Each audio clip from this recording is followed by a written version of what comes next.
अस्सलाम वालेकुम, कैसे हैं आप सब? उम्मीद है खैरियत से होंगे। आज मैं आपके साथ अपना पर्सनल एक्सपीरियंस शेयर करने वाली हूँ अबाउट बेबीज़ मिल्क, क्योंकि मैं आपके साथ अपनी सारी रिसर्च भी शेयर करूँगी फार्मूला मिल्क पे, काऊ मिल्क पे, और काऊ मिल्क किस तरह बनाना है, कब देना है, फार्मूला मिल्क क्यों नहीं देना, और फार्मूला मिल्क अगर देते हैं तो उससे क्या होता है, उसके डिसएडवांटेजेस क्या हैं। जो चीज़ें मैंने सर्च की वो सब मैं इस वीडियो में आपके साथ शेयर करने वाली हूँ।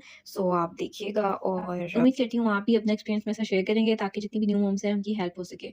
क्योंकि जो न्यू मॉम्स हैं मेरी तरह से, वो सब कन्फ्यूज़ होती हैं कि वो अपने बच्चों को फ़ॉर्मूला मिल्क दें, काऊ मिल्क दें, क्योंकि समटाइम समहाउ कोई भी सिचुएशन हो सकती है और डिफरेंट सिनेरियोज़ हो सकते हैं। मदर फीड जो है बेबीज़ के लिए इनफ नहीं होता। ऐसा ही मेरे साथ भी था कि एज़ल के लिए जो था मदर फीड इनफ नहीं था।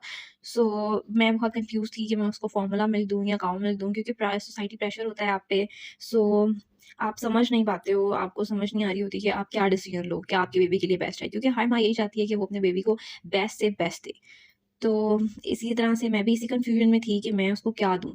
फ़ॉर्मूला मिल्क दूँ या काऊ मिल्क दूँ? स्टार्टिंग में तो मैं उसको फ़ॉर्मूला मिल्क ही दे रही थी, मदर फीड के साथ फ़ॉर्मूला मिल्क दे रही थी, क्योंकि मदर फीड इनफ नहीं होता था हेज़ल के लिए।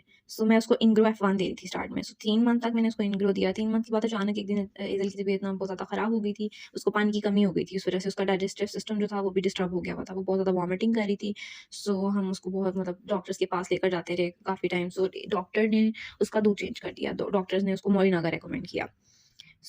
हमने उसको मोरिना का देना स्टार्ट कर दिया। फिर मैंने स्टडी किया इस चीज़ पे कि इंग्रो और मोरिना का और डिफरेंट जितने भी फॉर्मूला मिल्क में इनमें क्या डिफरेंस है, और क्यों डॉक्टर ने इंग्रो से मोरिना का पे स्विच किया एज़ल को, क्यों इंग्रो सूट नहीं कर रहा था एज़ल को, क्योंकि स्टार्टिंग 3 मंथ्स एज़ल बिल्कुल ठीक थी, उसको सूट कर रहा था।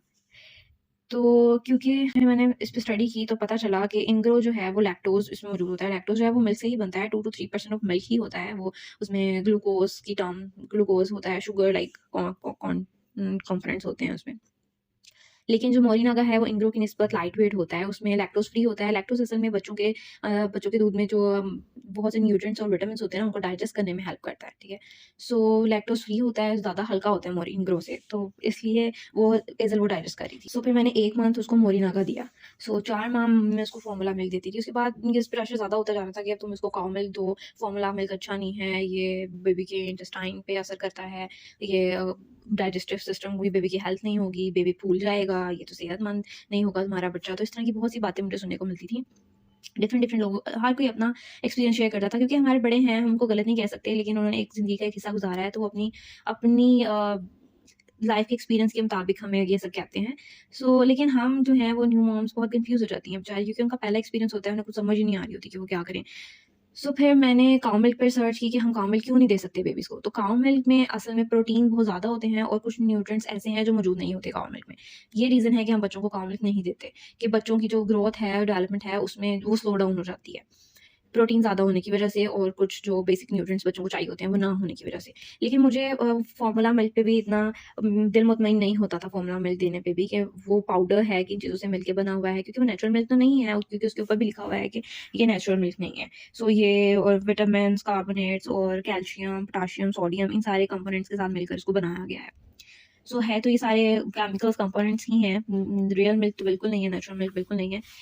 इस चीज़ को लेकर मुझे बहुत ज़्यादा होता था कि फिर क्यों नहीं मैं काऊ मिल्क दे देती हेज़ल को। सर्च करने के बाद भी मुझे यही मिला कि फॉर्मूला मिल्क भी अगर बच्चों को ज़्यादा मिकदार में दिया जाए, तो उससे भी बच्चों के इंटेस्टाइन पे असर पड़ता है। बच्चों का डाइजेस्टिव सिस्टम बिकॉज़ बहुत सेंसिटिव होता है, खराब डाइजेस्टिव सिस्टम खराब होने का भी बहुत ज़्यादा खतरा होता है बच्चों।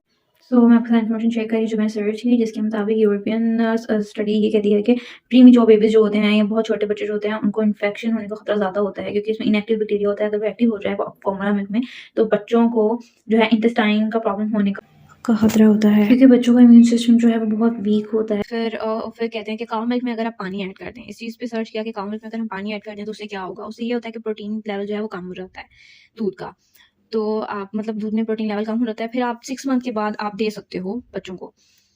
1-2 फैमिली में भी ऐसे सिनेरियोज़ थे कि मदर फीड वो बिल्कुल नहीं देती थी। एक सिनेरियो ऐसा था, मेरी खाला हैं, वो अपने बेबी को मदर फीड बिल्कुल नहीं दे सकती, वो उसको स्टार्टिंग से ही काऊ मिल्क देती हैं, क्योंकि बहुत सी फैमिलीज़ ऐसी हैं जो अफ़ोर्ड नहीं कर सकती फॉर्मूला मिल्क, सॉरी, अफ़ोर्ड नहीं कर सकती, क्योंकि बहुत एक्सपेंसिव हैं। जैसे इंग्रो है 1700 का आता है, अब शायद इससे ज़्यादा एक्सपेंसिव हो गया हो, और ये सिर्फ़ 3 से 4 दिन चलता है। मोरिना का है सेम, वो 2200 का है, ज़्यादा से ज़्यादा 4 से 5 दिन चल जाएगा, इससे ज़्यादा नहीं। बहुत से लोग ऐसे हैं, और जितनी महँगाई हो गई है, लोग अफ़ोर्ड नहीं कर सकते, तो फिर वो माएँ बेचारी बहुत ज़्यादा इस चीज़ से गुज़रती हैं, बहुत ज़्यादा सफ़र करती हैं इस चीज़ से, कि वो क्या करें। फिर मेरा ये एक्सपीरियंस था कि मैंने हेज़ल को 5 माह तक इंग्रो दिया। उसके बाद अब मैं हेज़ल को जो है थोड़ा-थोड़ा काउ मिल्क देना स्टार्ट हो गई हूँ। क्योंकि अब हेज़ल को सॉलिड्स पे लगाना है, सॉलिड्स देना स्टार्ट करनी है, तो जब हम सॉलिड्स देंगे तो बाकी न्यूट्रिएंट्स एंड विटामिन्स जो हैं हेज़ल को सॉलिड से मिलने शुरू हो जाएँगे। सो फिर मैंने यूट्यूब पे कुछ वीडियोज़ देखी, डॉक्टर नईम ज़फ़र हैं, most senior doctor, health matter उनका यूट्यूब का चैनल है। सो वो भी अपने यूट्यूब के चैनल में ये बता रहे थे कि फॉर्मूला मिल्क कैसे बनता है और आप काउ मिल्क बेबी को दे सकते हो। सो उसने शॉर्ट वीडियो बनाई हुई है, बहुत क्लियरली उन्होंने बताया कि आप इसको बेबीज़ को अगर काउ मिल्क दे रहे हो तो कैसे दे सकते हो और फॉर्मूला मिल्क का क्या प्रोसीजर होता है, वो कैसे बनता है। और अब हेज़ल को मैं काउ मिल्क दे रही हूँ। अब हेज़ल क्योंकि 5 मंथ से ऊपर हो गई है, तो मैं उसको काउ मिल्क में पानी ऐड करके नहीं दे रही। तो अल्हम्दुलिल्लाह अभी तो हेज़ल ठीक है। कोई इसको हेल्थ इश्यू नहीं है, अब आगे माशाल्लाह से मैं उसको सॉलिड्स पे लगाऊँगी। सो मैं अब मुतमईन हूँ कि चलें सॉलिड्स पे लगाऊँगी तो बाकी न्यूट्रिएंट्स एंड और जो जो विटामिन्स हैं उसको सॉलिड से मिलना स्टार्ट हो जाएँगे। क्योंकि फ़ॉर्मूला मिल्क जो है इसलिए भी मैं श्योर नहीं हो रही थी, लेकिन 5 माह तक मैंने उसको फ़ॉर्मूला मिल्क दिया है क्योंकि I was watching a commercial, वो एक इंडियन डॉक्टर थे, very senior doctor, I just forget his name. He was saying कि उनकी बात मेरे दिमाग में स्टक हो गई। ही वाज़ सेइंग कि आपने कभी देखा है कि फ़ॉर्मूला मिल्क को कभी किसी ने स्पॉन्सर किया हो या कमर्शियल आई हो इसकी? क्योंकि इसको हम दूध मानते ही नहीं है। ये दूध है ही नहीं, जो अपने बच्चों को दे रहे हैं। ये दूध है ही नहीं। तो उनका कंसर्न ये था कि आप मदर फीड दें, वही सबसे ज़्यादा बेस्ट है, जो कि बिल्कुल बेस्ट है मदर फीड ही। सो उस चीज़ से भी मुझे हो रहा था कि फ़ॉर्मूला मिल्क जो है, वाक़ई ही दूध नहीं है।